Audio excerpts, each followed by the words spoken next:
Today, Old School RuneScape announced some gigantic changes that will affect all of us, like their official 2024 Winter Summit, which contains a majority of changes Jagex plans to implement into OSRS this year, starting with the removal of fourms and a brand new in-game poll that came out today, with the first question on the poll stating, should we adjust the glaive of Ralos as described in the blog? This means increasing its range strength from 45 to 55 and clamping its damage at 75% of your max hit, up from 50%. Currently, as it stands before the poll is finished, the glaive of Ralos is a thrown weapon that, when charged, deals 2 attacks, each of which deals between 0 and 50% of your max hit. In the update post, Jagex says that's pretty cool in of itself, but the glaive also has a groovy special attack, which reduces a target's defense by a percentage of their magic level on hit. This slots in beside other defense reduction options like Dragon Warhammer, the Bando's Godsword, and the often forgot Dorgishan weapons. Jagex also states that normally these funky effects come with a trade-off in terms of raw damage. However, the glaive as poll doesn't actually do much damage at all. So basically, this entire poll is about buffing the glaive because it is underpowered, and if Jagex is saying that it's underpowered, it probably is incredibly weak without these changes. Then Jagex went on to ask, should we allow the Echo Crystals to be used in the Obby Shield, Malediction Ward, and Odium Ward instead of the Guardian Boots? Combining the Echo Crystals with these shields would add a 3x3 AoE recoil effect, consume a charge for each recoil activation, and add a +2 prayer bonus. Now, currently without the poll as the Echo Crystals stand, they were pitched as a consumable item that can be socketed into a pair of Guardian Boots to give the wearer AoE recoil. And Jagex says the issue is, while the effect itself passed the poll with ease, some of you have pointed out that the boots aren't necessarily the most intuitive item to stick a recoil effect on. So in short, they want to take it from being stuck on the Guardian Boots to the Obby Shield, Odium, and Malediction Wards, and to buff it by +2 prayer to add a little bit of spice on top. Jagex also asked about a huge rune pouch quality of life upgrade, saying, should we add the option to freely interchange the runes in your rune pouch while the bank menu is open? This will include 4 loadout options for you to customize. Now that sounds like quite an ease of use upgrade, and I'm all for it. Which leads us into the next section before we jump into everything 2024 Winter Summit. I wanted to quickly drop by and say I live stream every day, and I'm probably live now. I'll see you boys there. The removal of the RuneScape fourms. The RuneScape fourms was an absolute hub of activity many years ago, with one of my oldest memories of RuneScape on there of me starting a clan and trying to merch cooked lobsters. But since then, the once active online forums has took a dark turn, with Jagex starting their recent blog post stating, when RuneScape first launched, it was clear that our players need a separate location to discuss and socialize outside of the game. At that time, it was much more common practice for online communities to gather in forums, and so the official RuneScape forums were born. Since then, however, usage has declined to the point where most players now prefer to use external platforms like Discord, Reddit, and X to connect with us and their fellow players. Jagex goes on to say, with that in mind, we've decided to refocus towards being actively present where our players prefer to be, and allocating more of our resources accordingly. They then state, consequently, they will be taking down the RuneScape forums forever, by initially transitioning them to read-only from January 25th, and then removing them entirely on March 28th. There's mention that they acknowledge the historical significance, but their current functionality falls short compared to what external platforms can provide. Now, one of the best things about the blog post is they've lined out how you can directly contact the JMod, with them stating that Discord, X, and their subreddit are the best places to get a hold of them, so you know where to go if you ever get hacked, scammed, lured, or have any reason at all to contact a true Jagex staff member. Now, with us saying farewell to the forums, it's time for us to say hello to the part I'm most excited about, the 2024 Winter Summit. Historically, January in Old School RuneScape has been as epic as the voice I just used, with every year, this being the month, Jagex releases some of the biggest pieces of content, starting in 2015 with Zulrah, then 2016, Zaya, 2017, Chambers of Xerix, 2018, Dragon Slayer 2 and Vorkath, 2019 with Kibo's Farming Guild and Hydra, 2020 with the Nightmare Boss, 2021 Soul Wars, 2022 Nex, and in 2023 they gave us Secrets of the North, Musfa, Will the Boss Rework, and the Voidwaker. Meaning it's safe to say, especially after this trailer they just released, that Jagex likes to start the year strong. Check this out. In 2024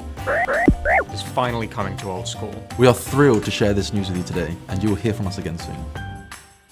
Yeah, this is awesome. Now, along with their trailer, they also released a whole blog post about the summit, starting out with everything you need to know about what's going to happen. But most importantly, they give us a full-blown sneak peek of what's to come, which is an image containing 7 unrevealed updates that are going to be happening throughout the year. Within the blog post, Jagex states, "We bet you can't wait to see what we have planned for 2024. We can't reveal the full roadmap just yet, but here's a little look. And for a comparison of the caliber of updates they usually release, here's the roadmap revealed of 2023, which contains Secrets of the North, official account builds, Bounty Hunter Forestry, Desert Treasure 2, and a new skill. But one of the key characteristics to notice in this is there's 6 reveals. In 2024, there is 7. So with the way Jagex is hyping this up, I've got high hopes they're going to try and top themselves. Now with all this coming out, what does the RuneScape community think? And that's when I found out that someone may have figured out what the blurred image in the trailer was, linking it to a location that's in-game now, Shazian, leading to a massive speculation that Jagex is releasing their very own HD client that's compatible in-game and on mobile. Currently right now we have access to play in HD with a RuneLite plugin, but nothing straight from Jagex themselves. And they've mentioned that they've wanted to make their own HD version of the game in the past, so we very well may be seeing that in 2024. But that's not all. White-Term says, since we got the quest for Valimor, I kinda wouldn't be surprised if they drop it in early February. I even looked up when the Frozen Door and Next were released, and it was only 4 weeks in between. Biomaster says, it is possible that we'll get Valimor on the 24th or 31st, or it can end up in February like Nightmare. He also went on to say, but Valimor has been building for a while now, and they did put out a pre-quest the other week, so it would make sense to get a release date during the summit. Also, there's some users giving their predictions on what will be revealed, with some players making an entire bingo sheet on what they believe will be happening during the summit. But out of all of this, what's most important is what do you think's coming? Leave it in the comment section below. And quickly before you go, I appreciate you so much for making it this far in the video, so I'm going to be handing one of you guys an Armadillo chestplate. Just like the video, leave your RuneScape name in the comment section below, and be sure to subscribe. See you tomorrow.